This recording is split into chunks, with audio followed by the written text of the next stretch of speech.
I want to begin with Mr. Adams, David Adams, a former 8th Ward councilman, here to talk about public officials dialogue. Thank you. Lunch, correct? Yes. I was for 8 years boss Adams of the 8th Ward, but have retired from that powerful position. And now I'm involved with Public Officials Dialogue Project, which has been going on for almost 12 years. We will be holding a week from today at noontime our 116th dialogue lunch, to which all public officials, elected, appointed, and maybe self-appointed, are invited. Our topic on next Wednesday, the 22nd of October, at the Allen County Development Group, Lima Allen County Chamber of Commerce building at 144 South Main Street, will be plans for the future. And our keynote speaker, who will address the group for just a few minutes to get the dialogue going, is Dr. McCurdy from Rhodes State College, the president. She will share some brief keynote remarks on the topic of planning for the future, some plans of which we already know, and very exciting plans they are. We meet at noon. We have about 15 minutes of time for schmoozing. Then we get going with the keynote remarks, which run usually about 5 or 6 minutes. And then we have a half hour or so for dialogue, in which, in small groups, randomly selected, we talk about our lives and experiences, and in this case, maybe plans for the future. And in that way, we learn a little bit more about each other in a personal sense, life stories of one sort or another, and discover that, as we have over the last 12 years, that we have a whole lot in common, even though we may be on other opposite sides of the table when it comes to issues. We are convinced that knowing more about the person sitting on the opposite side of the table from you when you're dealing with a local issue or state, regional, or national issue is a real advantage. If I know more about the person opposite me, then he's on that side and I'm on this side, and I don't think we can ever agree. It really does help to get that dialogue going, that public work going, so that cooperation, collaboration, and so on is more likely. So that's next Wednesday, October 22nd, noon at Lima Chamber of Commerce, and hope to see many of you there. Thank you very much. Thank you. Pete White and others from the Department of Community Development, our Code Enforcement Division, are here for the announcement of this quarter's Lima Home Pride Award winners. So, Pete? Good morning, everyone. Today we're going to recognize 3 property owners as the 4th quarter Lima Pride Home Award winners. The Lima Pride Home Award recipients are selected by the property maintenance code inspectors because their properties symbolize pride in ownership and represent a good model for their neighborhood.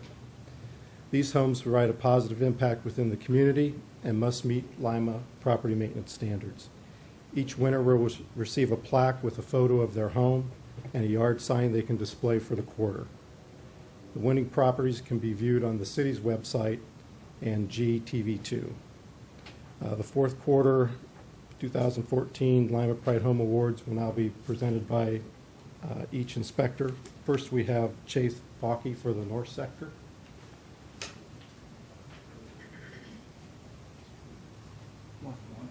The property chosen for North Section is 925 Loretta Place. Owners Santos and Julia Nunez, if you're here.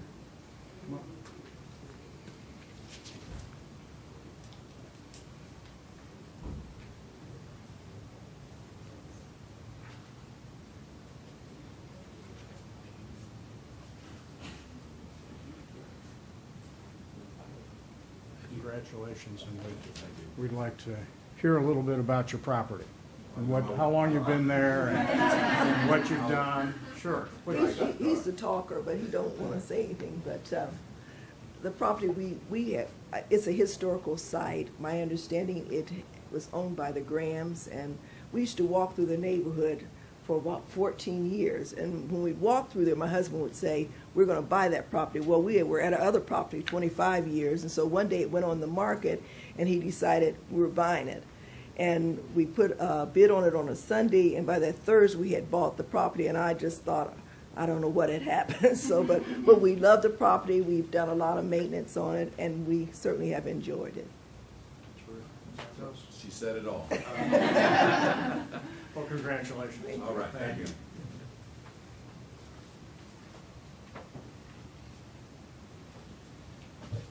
Next, we have Krista Sprouse, the inspector for the southeast area.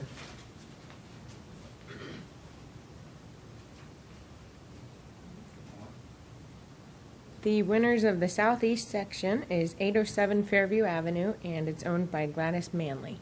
And she is not here today. No, so I'll get her plaque and her sign to her. All right, thank you. Finally, we have Angie Rex, the inspector for the southwest area.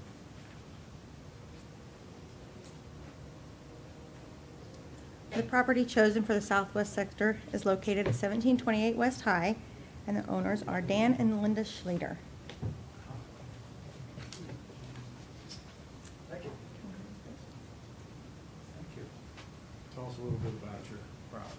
All my mom's hollering finally paid off. I learned how to plant flowers, and my grandma and grandpa, they always had beautiful landscaped homes. And we moved to Lima in 2006, and we loved the home, and we started sprucing it up a little bit. And I kept looking around. We moved in the winter, and in the spring I started picking out Easter decorations and looked around, and nobody did anything. Come fall, we decorate for fall. Looked around, nobody did anything. Christmas, it looked like, Christmas Land USA, nobody did anything. A couple years later, the next year I looked out and I seen the flower, neighbors, maybe a flower come up here and a wreath come on the door.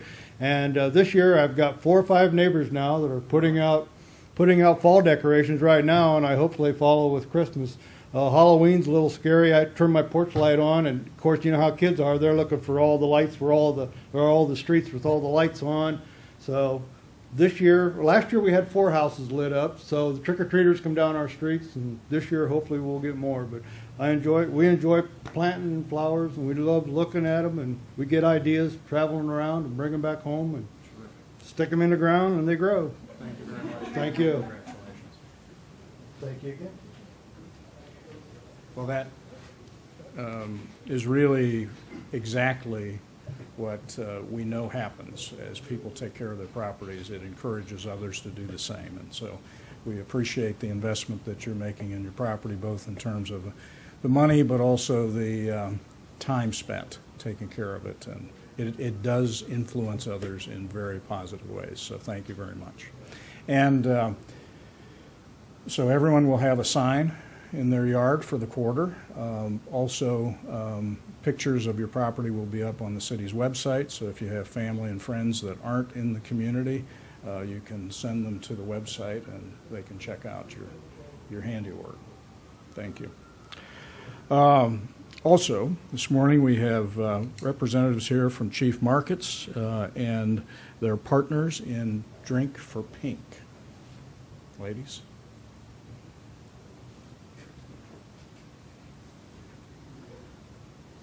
Shelley?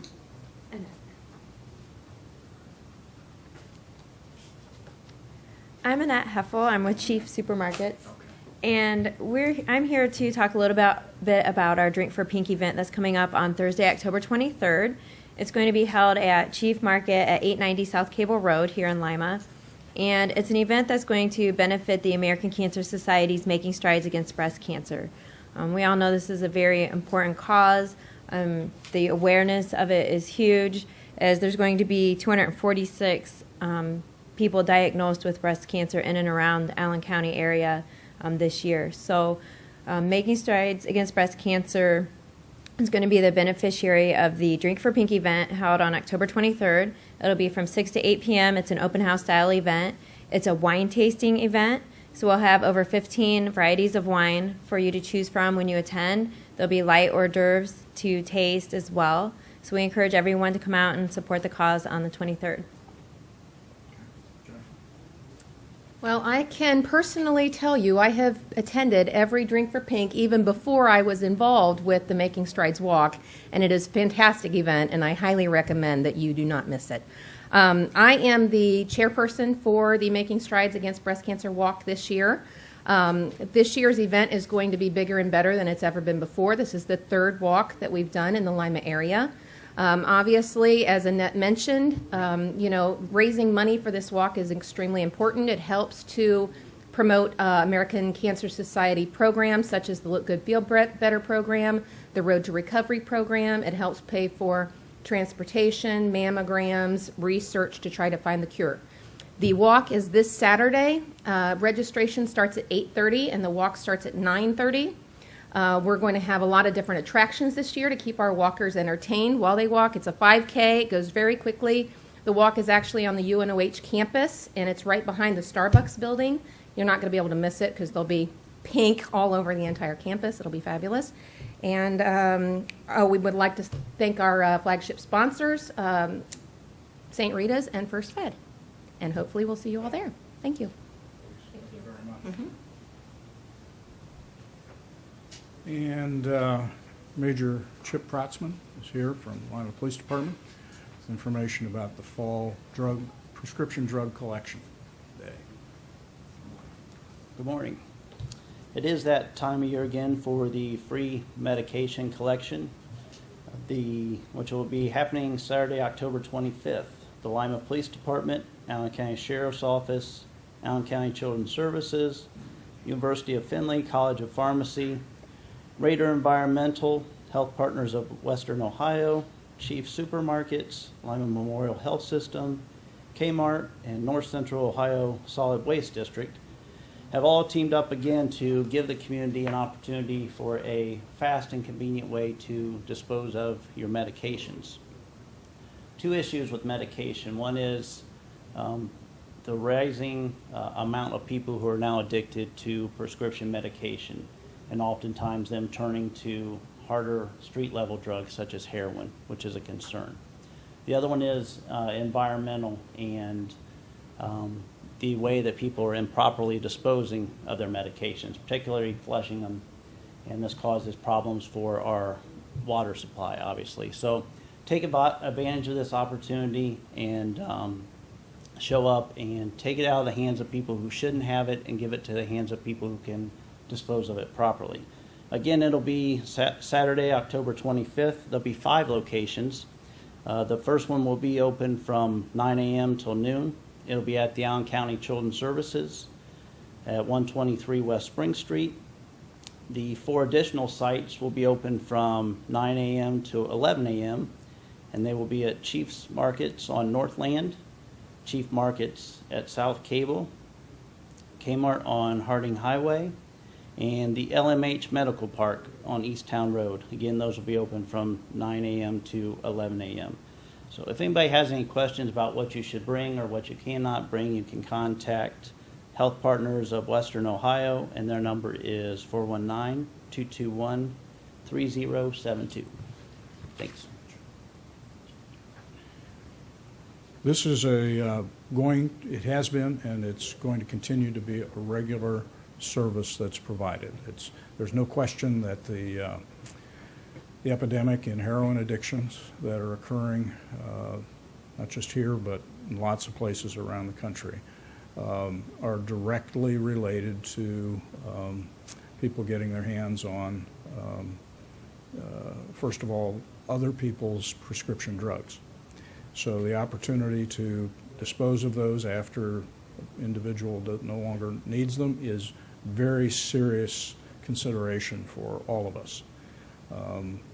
We know of the stories. We know that folks that get addicted to prescription drugs, first of all, have health insurance. Okay, that means they are often people with good-paying jobs, middle-class families, and they get hooked on oxycodone and other kinds of medications for pain. And then after they can no longer get those prescriptions, they go looking for alternatives. And that means they're in their families' medicine chests, their friends' medicine chests. And then eventually they're on the street looking for heroin. All of this ties together, folks. We need to take it very seriously. and understand that proper disposal of these prescriptions really is about the health and well-being of our loved ones, so, and the environment. So please take it as a serious opportunity. Vince Robinson is here from the Red Cross with information on their Day of Caring. Vince, good morning. Morning, everyone. The City of Lima and, in fact, all of Allen County have been great partners with the Red Cross over the years. That includes generous donors, city and county government, emergency responders, churches, schools, the business community and media. Anytime we put out an appeal for blood, the community has really rallied behind us and come together for us. We also enjoy a great partnership with United Way of Greater Lima. And with United Way's Day of Caring, we're going to be sponsoring, once again, our annual Day of Caring blood drive. That's going to happen on Tuesday, October 21st, from 7 a.m. until 6:30 p.m. at the American Red Cross Chapter House at 610 South Collette Street here in Lima. We hope everyone will come out and donate blood that day. Our goal is about 110 units, so we really need your help right now for this important blood drive. We have some great incentives that will be given away that day as well. Everyone who comes to donate blood will be entered into a drawing for one of 4 $50 gift cards. We'll also have an American Red Cross t-shirt. We'll have Kewpie hamburgers and malts. And then as part of national promotion, everyone will be entered into a drawing for a $5,000 Visa gift card courtesy of Suburban Propane. So some great incentives. We know people don't necessarily come out because of the incentives. This is just a great way for our partners and their generosity to allow the Red Cross to say thank you to the folks who come out to donate. So again, the Day of Caring blood drive next Tuesday. We hope everyone will come out to donate and help us reach that goal of 110 units. Thanks. Thank you. And Dr. Matt Kinkley is here from Rhodes State College with information on some computer training opportunities. Thank you, Mayor. Rhodes State, in partnership with Northwest State Community College, continues to have a program available called ISTAR. ISTAR is a 16-week intense training program for computer leading toward an IT specialist certificate. It's funded through the Department of Labor, Employment Training and Administration. Eligible individuals who can contact Tracy Cox at 419-995-8040. You can contact her to determine part of your eligibility, or go to www.istarohio.com. That was www.istarohio.com, and complete the application. And at that point, they'll go through a screening process to determine eligibility. You know, if you're an individual who has been unemployed, long-term unemployed, underemployed, there are probably, potentially, there's an opportunity for you in this scenario. And it leads to certification in computer drivers, what they refer to as the International Computer Driver's License, and potentially a Microsoft and or Oracle certification. A positive program for those that are eligible will see their tuition and books and fees all paid for, which is really pretty exciting opportunity when you're talking about an intense 16-week program that really is like going to work 8 a.m. to 4 p.m. Monday through Friday. And it's a pretty exciting opportunity. We've had good success the first 2 rounds, and we're looking to start the 3rd class in January. And individuals who may need some prerequisite work, once they're identified and qualified, can begin those things in November and December of this year.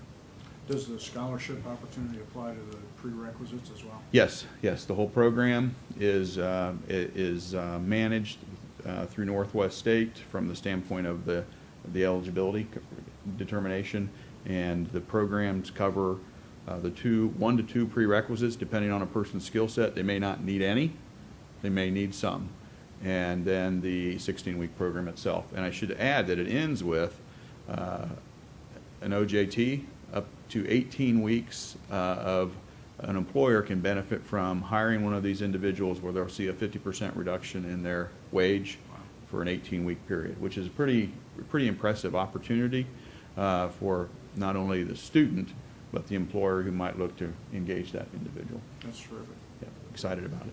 Thank you. Thank you. And Brett Rhoem from the Parks Department with information about our fall basketball sign-up process. It's that time of year. Good morning. I'm here today to announce that our registration is underway for our youth basketball program. This is for boys and girls 3rd through the 6th grade. The cost is $30. The deadline to register is October 31st. A little bit about our program this year. We have partnered with the Lima City Schools this year, and with our skills assessment clinics that we host. They'll be November 8th at Lima Senior.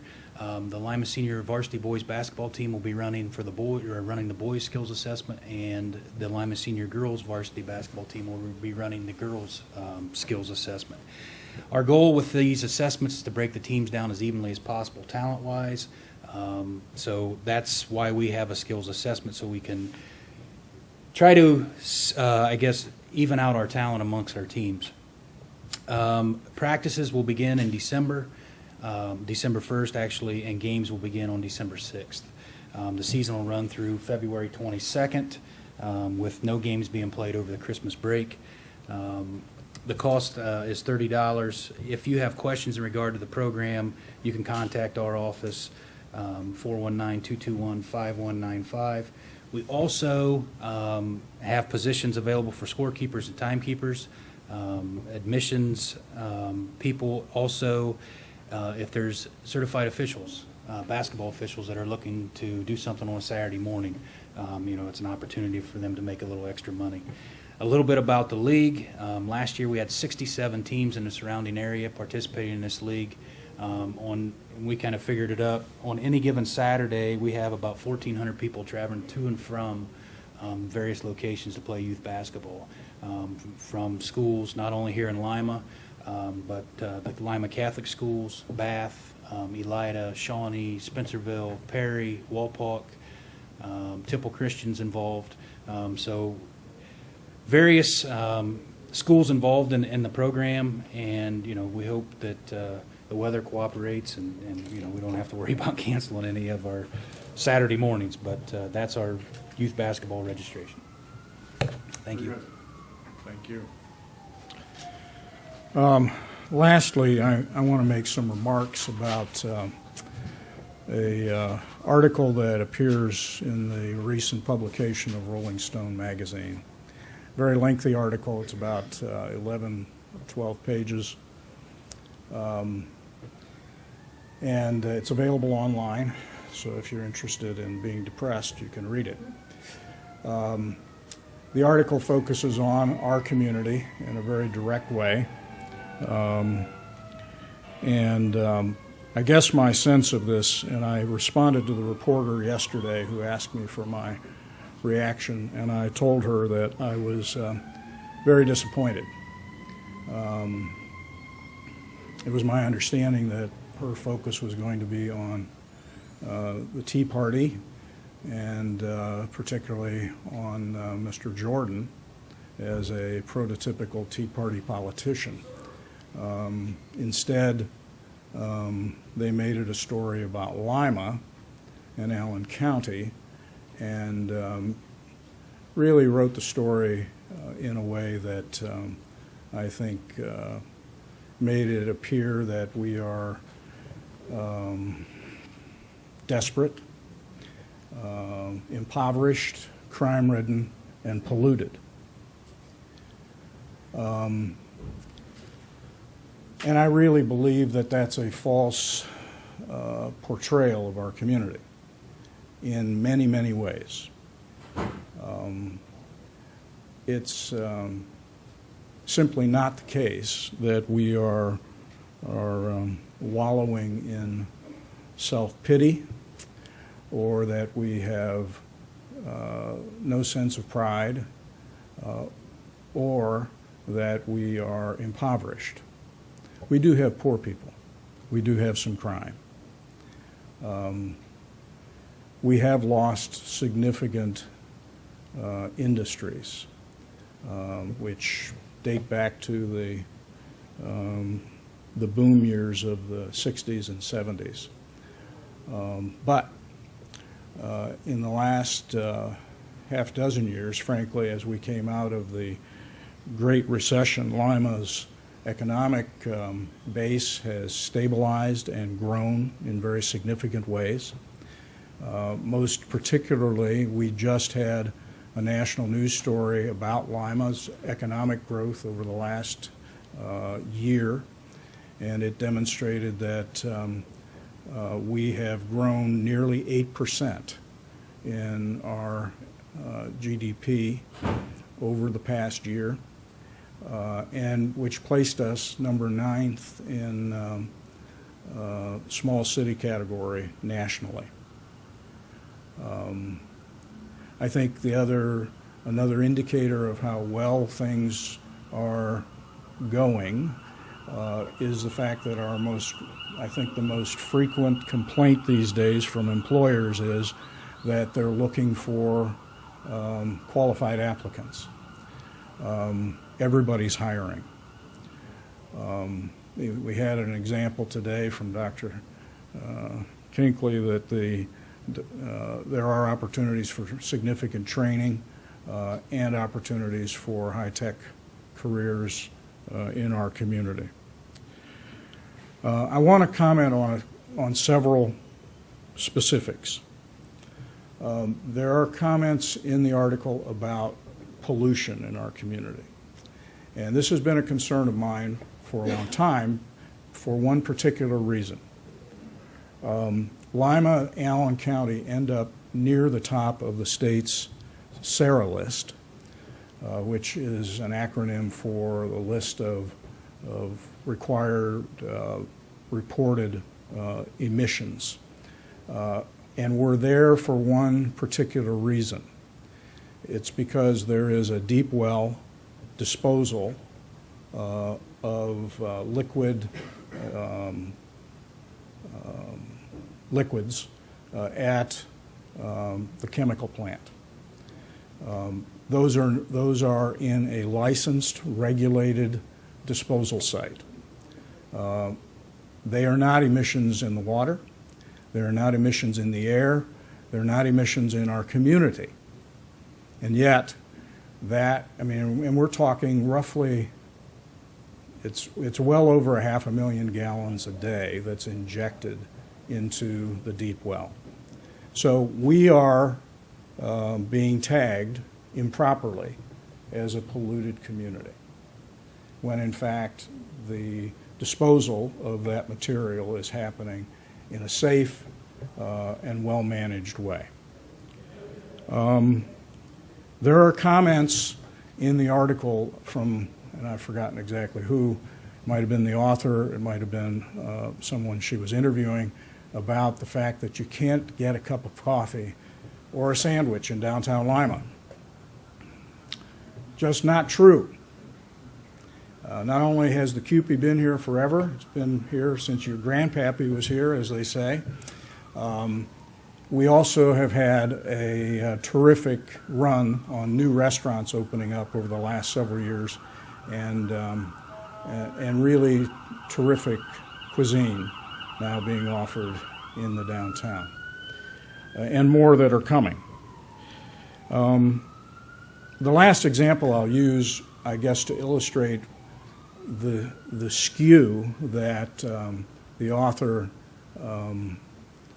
used was that she interviewed Professor Perry Bush from Bluffton University, who recently published a book on Lima's industrial heritage, which she was titled Rust Belt Resistance. Unfortunately, that's only half the title. The other half of the title is Rust Belt Resistance, How a Small Town Took on Big Oil and Won. It's an incredibly important story for our community about how resilient we are, about how much pride we have in the work, the workforce, the businesses that we have here, and what we're willing to do to maintain that.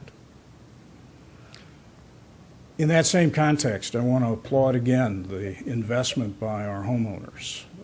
We have people all over our community who take pride in their property. So when they picture abandoned sites or they show boarded up commercial spaces, you can't go to a town in America where that doesn't exist.